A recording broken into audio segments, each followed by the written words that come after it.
नाजरीन, क्या फ्रांस का बादशाह नेपोलियन बोनापार्ट, जिसने कई यूरोपी ममालिक को फतह किया था, कई इस्लामी ममालिक को भी फतह किया, इवन के रूस तक जा पहुंचा था, तारीख का बहुत बड़ा नाम, क्या वो मुसलमान हो गया था मिस्र की फतह के बाद?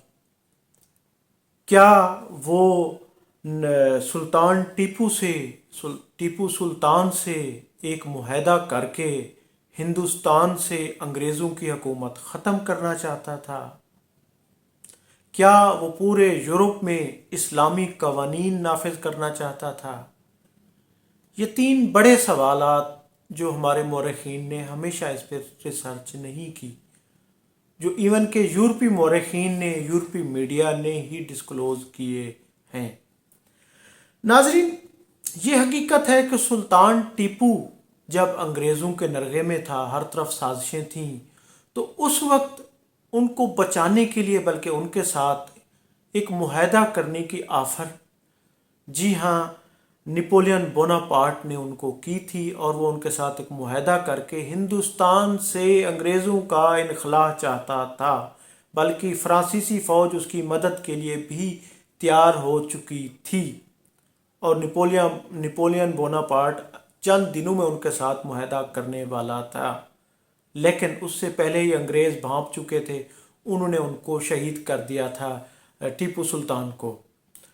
तो नाज़रीन, नेपोलियन बोनापार्ट हिंदुस्तान पर अंग्रेज़ों का कब्ज़ा ख़त्म करना चाहता था, और इसके बाद नाज़रीन उसने यानी कई फ्रांसीसी मुल्क, पोलैंड, अपना कई यूरोपियन ममालिक, पोलैंड, जर्मनी, बेल्जियम, डेनमार्क, यानी कि इटली, इनको फ़तह किया था, इनके इलाकों को फ़तह किया था।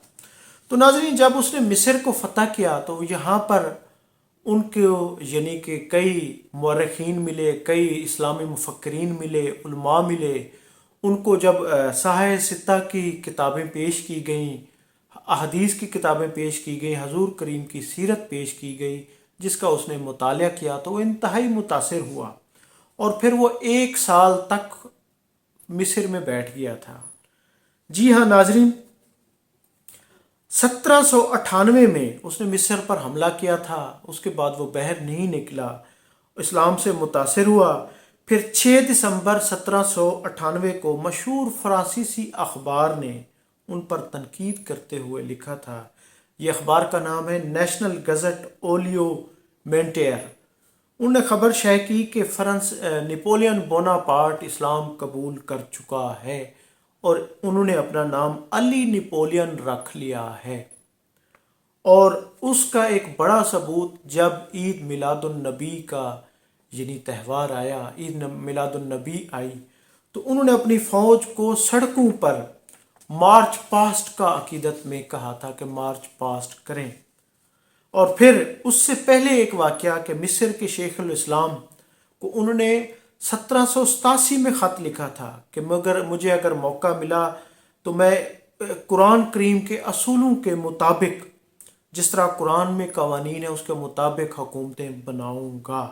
कुरान करीम पर अमल करके ही सच्ची खुशी मिल सकती है। और वो सज़ा व जज़ा में भी इस्लामी कवानीन का गुरविदा था कि उनसे अमन कायम हो सकता है।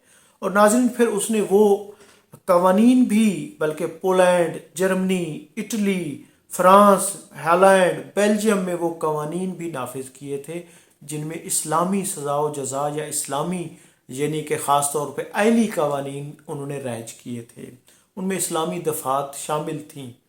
इसी तरह नाज़रीन, एक अमरीकी मौरख जॉन कोल भी उसके बारे में लिख चुके हैं कि वो हजूर करीम सल्लल्लाहु अलैहि वसल्लम की सीरत मुबारका से इंतहाई मुतासिर थे।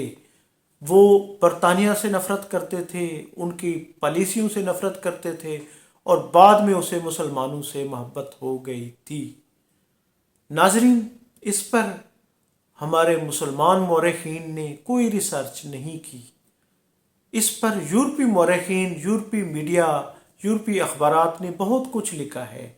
बाज़ ने तो ये भी लिखा है कि वो मुसलमान हो गए थे और वो शिया इस्लाम से यानी कि वो थे, मुतासिर थे।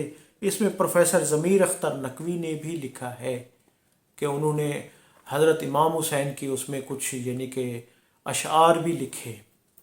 تو بہرحال ناظرین، نپولین بوناپارٹ جو یورپ کی تاریخ کا بہت بڑا نام، جس نے بہت زیادہ فتوحات کی، اور وہ اس حد تک فتوحات تھیں کہ وہ روس تک پہنچ گیا تھا، اس کو روس کے سرد موسم نے مات دے دی تھی، اور اسی طرح اس کو کہا جاتا ہے کہ مروانے میں بھی یورپ کا ہاتھ تھا، برطانیہ کا ہاتھ تھا، اور کیونکہ وہ افریقہ کی جانب رخ کر چکا تھا، وہ اب افریقہ کی جانب فتوحات کرنا چاہتا تھا، کیونکہ اس میں پھر برطانیہ کا سورج وہ غروب انہوں نے دیکھا کہ یہ تو ہمارا سورج غروب کر دے گا، یہ ہم سے فتوحات کر کے یہ علاقے چھینتا جا رہا ہے، تو اس کو باقاعدہ ایک سازش میں کے طور پر ہٹایا گیا تھا، اور وہ ہندوستان میں ٹیپو سلطان کے ساتھ مل کر انقلاب برپا کرنا چاہتا تھا۔ اس سے پہلے ٹیپو سلطان کو شہید کر دیا گیا تھا۔